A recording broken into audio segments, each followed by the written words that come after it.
একজন স্বৈরশাসক যতই শক্তিশালী হোক না কেন তার পতন মূলত দুইভাবে হয়। এক, জনগণের গণপিটানিতে, অথবা জীবন রক্ষায় দেশ ত্যাগ করে।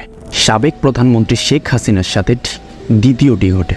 দেশ ত্যাগ করার আগ মুহূর্তেও কোনোভাবেই পদত্যাগ করতে চাচ্ছিলেন না তিনি। 5 বার নির্বাচনে জয়ী হওয়া বাংলাদেশের রাজনীতিতে সবচেয়ে ক্ষমতাবান ব্যক্তি এইভাবে পদত্যাগ করবে, আপনি কি কখনো কল্পনা করেছেন? শুধুমাত্র পদত্যাগ নয়, জীবন বাঁচাতে দেশ ত্যাগ করেছে সাবেক প্রধানমন্ত্রী শেখ হাসিনা। ব্যাপারটা অদ্ভুত না?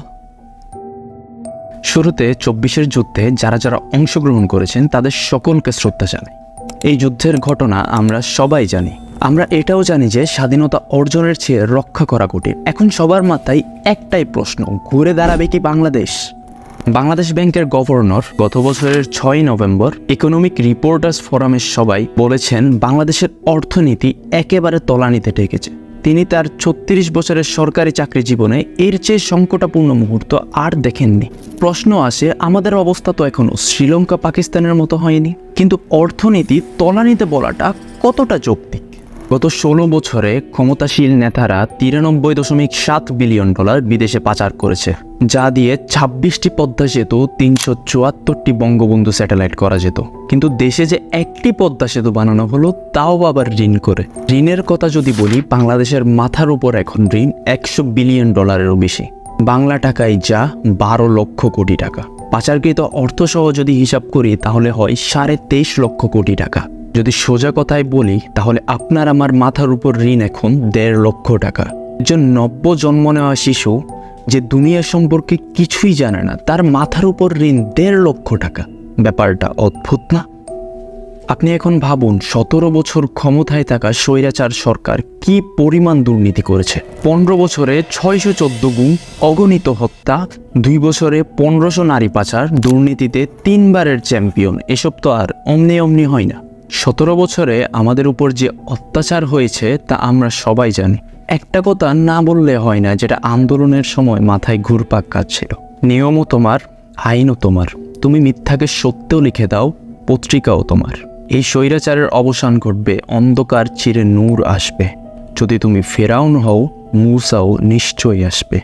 দেশের অবস্থা খুব একটা ভালো না, এটা আমরা নিশ্চিত। কিন্তু আমরা ছাত্ররা বিশ্বাস করছি যে ডক্টর ইউনূসকে দ্বারা দেশের সংস্কার সম্ভব। কিন্তু কিছু মানুষের হয়তো এই নিয়ে একটু সন্দেহ আছে। 15-16 বছর একটা লম্বা সময়। এই অভ্যাস রাতারাতি কখনোই পরিবর্তন করা সম্ভব নয়। এই অভ্যাস ভেঙেও নতুন অভ্যাস করতে একটু সময়ের প্রয়োজন। নতুন বাংলাদেশে অযোগ্যদের হটিয়ে নতুন মানুষ নিয়ে আসতে হবে। এটাই সময় উপযুক্ত মানুষের রাজনীতিতে আসার। ডক্টর ইউনূসের মতো বিশ্ববিখ্যাত মানুষ যখন রাজনীতিতে এসে দেশ সংস্কারে যোগ দিচ্ছে, তাহলে অবশ্যই ভালো কিছু আশা করা যায়। দেশকে সুশীল করতে হলে আইন প্রতিষ্ঠা করা হলো সবচেয়ে বড় চ্যালেঞ্জ। আইনের শাসন কার্যকর থাকলে মানুষ অবশ্যই আইন মানবে। আইন শৃঙ্খলা বাহিনীতেও মানুষ কিছুটা আস্থা হারিয়েছে, সেটা আবু সাঈদের মৃত্যুতে কিংবা মুগ্ধের ঘটনায়। শুধুমাত্র আবু সাঈদ আর মুগ্ধ নয়, আইন শৃঙ্খলা বাহিনীর হাতে নিহত হয়েছে অগণিত মানুষ। তারা সবাই কিন্তু আন্দোলনে গিয়ে প্রাণ হারায়নি। কেউ বাসার ছাদে, কেউ কিংবা বারান্দাতে, কেউ গৃহবধূ, আবার ছিল কেউ 6 বছরের শিশু। সব মিলিয়ে বলা যায় যে পুলিশের উপর এখন সাধারণ মানুষের আস্থা একেবারেই নেই, যার কারণে মাঠে কিংবা থানায় একটি পুলিশও নেই। আইন শৃঙ্খলা বাহিনীর অবশ্যই সংশোধন প্রয়োজন।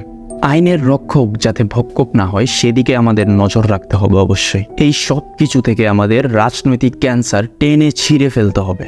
সরকারি প্রতিষ্ঠানগুলোকে স্বতন্ত্র করতে হবে, যাতে তারা রাষ্ট্রপতি প্রধানমন্ত্রীকেও কাঠগড়ায় দাঁড় করানোর ক্ষমতা পায়।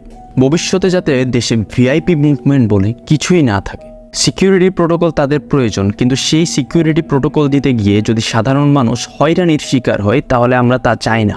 এই দেশের সকল নাগরিকই কিন্তু ভিআইপি। নতুন বাংলাদেশ দেখতে আপনি প্রস্তুত তো?